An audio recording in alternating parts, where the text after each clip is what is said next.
Fala pessoal, tudo bem? Aqui é o Rodolfo da Universidade Andarilho e a gente vai começar uma conversa, uma série bem especial que é sobre Persona, sobre a série Shin Megami Tensei Persona, que é uma série de videogames muito antiga já. Na verdade é uma série dentro de uma série. A Shin Megami Tensei é uma série de jogos e Persona é uma subsérie que acabou ganhando muito mais fama, especialmente aqui no Ocidente, do que os demais jogos dessa série Shin Megami Tensei. E por que ela tem toda essa fama, né? Por que ela alcança um público bem bacana? Porque ela é basicamente conceituada dentro das ideias de Jung, né, do Carl Jung, da psicologia analítica também. E justamente por isso tem o nome de Persona, né, sobre as máscaras sociais. E os jogadores, os personagens dos jogadores, eles enfrentam sombras, eles enfrentam cognições, problemas dentro das pessoas, enfim.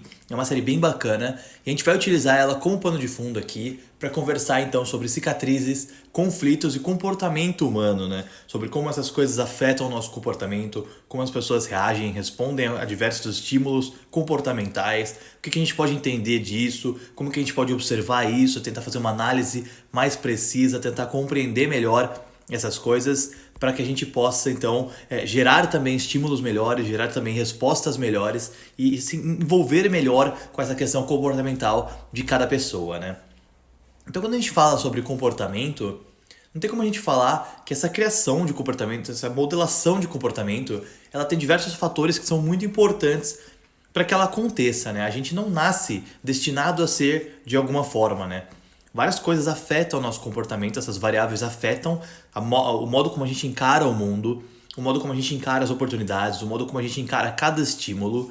De acordo com essas variáveis, nós vamos fazendo uma construção do nosso comportamento.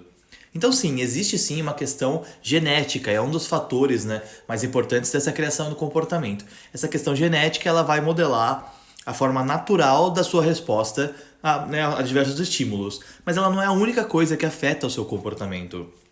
Outro ponto muito importante é a cultura em que você está, né? A cultura que te ambienta naquele momento. Então, dependendo do país que você está, você tem uma cultura religiosa mais forte ou mais fraca, você tem uma tradição, você pode ter alguma coisa que é habitual. Então, a gente sempre fala, né? Nossa, a gente tá aqui no Brasil e você olha aqui, o que o pessoal da China come, e a gente fala assim, nossa, que absurdo eles comerem isso. Só que lá é natural, é cultural para eles comerem aquilo. Então, da mesma forma que você pode estar na China e olhar para o Brasil e pensar, nossa, eles não comem aquilo, ou eles comem outra coisa, ou eles fazem alguma coisa que você não consegue entender, porque é um aspecto cultural que vai moldar o seu comportamento, né?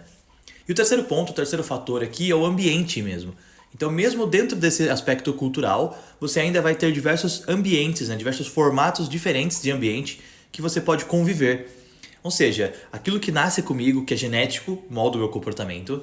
A cultura, né, do local onde eu moro, das pessoas que estão ao meu redor, ela me afeta também nessa construção de comportamento. E o ambiente em que eu estou, né, as pessoas que estão dentro daquele ambiente, as atividades que eu faço, as escolhas que eu faço, e que geram um ambiente diferenciado, isso também afeta o meu comportamento. Então, eu posso ser introvertido por genética, por natureza, e a cultura do meu país também me forçar isso por ser um país mais religioso, por exemplo. Então, o local onde eu estou, culturalmente falando, ele me impõe essa introversão, mas o ambiente em que eu vou crescer, na escola que eu vou fazer parte, por exemplo, me coloca uma experiência que ela é muito mais extrovertida e acaba me colocando para conversar mais, me colocando para falar mais. E isso modifica o meu comportamento ao longo do tempo, né? Contribui, né, modela a construção do meu comportamento. Então, para continuar falando sobre isso, a gente vai trazer uma tese autoral aqui da Universidade da Arilho e a gente vai falar sobre diversas teses autorais aqui de comportamentos também nessa série, que é a C4, né? A C4 é o quê?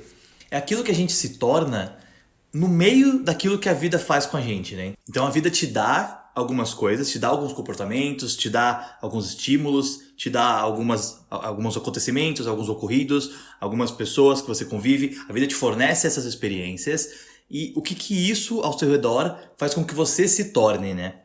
Como que a gente lida com isso? Essa é a C4 que a gente vai usar aqui nessa primeira aula, nesse momento desse conteúdo, tá? Então, o que é a C4 pra gente? Conflito, comportamento, cicatriz e coerência. Na maior parte das vezes, acontece dessa forma. E essa é uma ordem errada, e eu vou explicar por quê. Conflito, então, é quando a gente tem alguma coisa, algum fato que acontece na nossa vida, que ele conflitua, faz com que a gente entre em conflito, um com outra pessoa, ou conosco mesmo, né? A gente entra em conflito com si mesmo, você entra em conflito com si mesmo, e esse conflito, ele gera um comportamento, né? Ele vai te afetar de alguma forma, ele vai gerar uma resposta, ele vai gerar um modelo de comportamento ali diferenciado. Então, por exemplo, você teve um trauma e aquilo vai gerar um comportamento em você. A cicatriz é o trauma propriamente dito, né? É o que aquele conflito vai riscar em você, ele vai gravar em você, no teu corpo, na tua memória, na tua cognição, para que você seja diferente graças àquele conflito. E a coerência é como que a gente responde àquilo. E por isso que eu falo que a ordem errada é a mais comum, que é conflito, comportamento, cicatriz e coerência. Por quê? A gente tem um conflito grande na nossa vida, então a gente tem um comportamento, a gente é afetado de alguma forma, aí a gente aprende a lidar com aquilo e gera aquela cicatriz, e depois disso a gente responde. Então a gente responde depois da cicatriz, depois do trauma. E é por isso que a maior parte das vezes essa resposta ela é diferente do que poderia ser. É uma resposta que não é tão agradável, é uma resposta que muitas vezes é defensiva, uma resposta que muitas vezes, como a gente vê nas histórias dos jogos, tá? Você não precisa saber muito sobre o jogo para estar aqui, lógico que te ambienta bem, mas esse jogo ele aborda muito essa questão de como as pessoas tomam decisões ruins e fazem atitudes ruins porque elas estão respondendo a um conflito que aconteceu na vida delas, a um trauma, a algum problema passado que elas tiveram. Então elas primeiro têm essa cicatriz, o trauma, primeiro elas guardam o problema para elas e aprendem a lidar com aquilo para depois gerar uma resposta, entendeu? E quando você faz essa ordem, a sua resposta ela tem esse viés da cicatriz. Você está colocando o conflito e o trauma vinculados para uma resposta que muito provavelmente vai ser negativa. Vai ser uma resposta de vingança, vai ser uma resposta de introspecção, vai ser uma resposta de afastamento, vai ser uma resposta negativa realmente falando, porque ela está com o viés da sua cicatriz. E como que seria então a ordem correta, né? Para a gente poder trabalhar com essa ideia de C4 e mudar a forma que a gente responde a algum estímulo, mudar a forma que a gente responde aos conflitos, né? Então a ordem correta, seria, dentro dessa tese autoral da Universidade de Andarilho, claro, seria o conflito, que é aquilo que aconteceu de fato, né? Então algo aconteceu na sua vida e foi uma experiência negativa, foi algo marcante para você. Aí o comportamento, né? É como que aquilo afeta você. Como aquela experiência afetou os seus dias, afetou a tua vida, afetou a tua forma de pensar, a tua forma de agir. A coerência, ela entra aqui e não no final.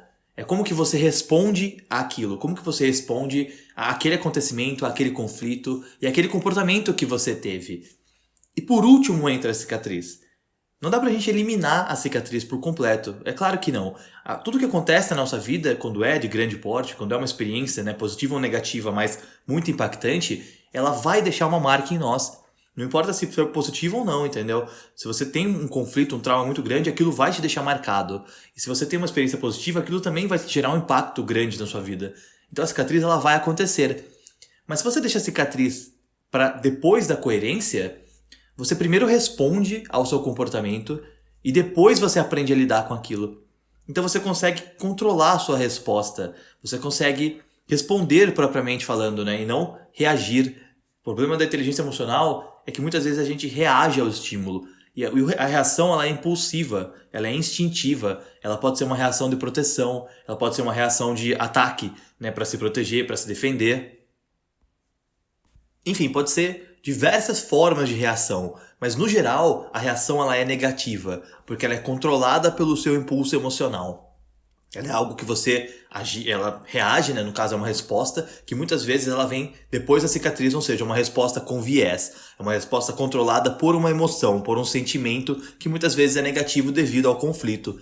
Por isso que a gente tem que inverter dentro desse C4, colocar primeiro a coerência e depois a cicatriz, entendeu? Pra gente poder responder de maneira adequada, responder de maneira consciente, racional. Agir de maneira consciente, né? Como o próprio Jung diz, que enquanto a gente não for consciente, o inconsciente vai afetar a nossa vida e a gente vai chamar isso de destino. É a mesma coisa aqui, falando já que o Persona aborda tanto Jung, esses conceitos, é exatamente isso. Se você não estiver consciente da sua resposta, a sua cicatriz vai vir antes daquilo, você vai aprender a lidar e vai responder com viés, vai responder de maneira negativa e vai chamar aquilo de defesa, vai chamar aquilo de um comportamento natural, quando na verdade é algo que você fez, que você responde daquela forma, porque você não conseguiu olhar primeiro para sua resposta e entender de maneira consciente e racional como aquilo te afetou, né? O que aconteceu de fato, qual foi o conflito, qual foi o trauma e qual é a sua resposta adequada para depois lidar com a sua cicatriz, para depois lidar com o seu trauma. Então esse é o primeiro conceito que a gente tem que trazer aqui nessa série falando sobre persona, que é o C4, né? Então, na ordem correta: conflito, comportamento, coerência, então cicatriz.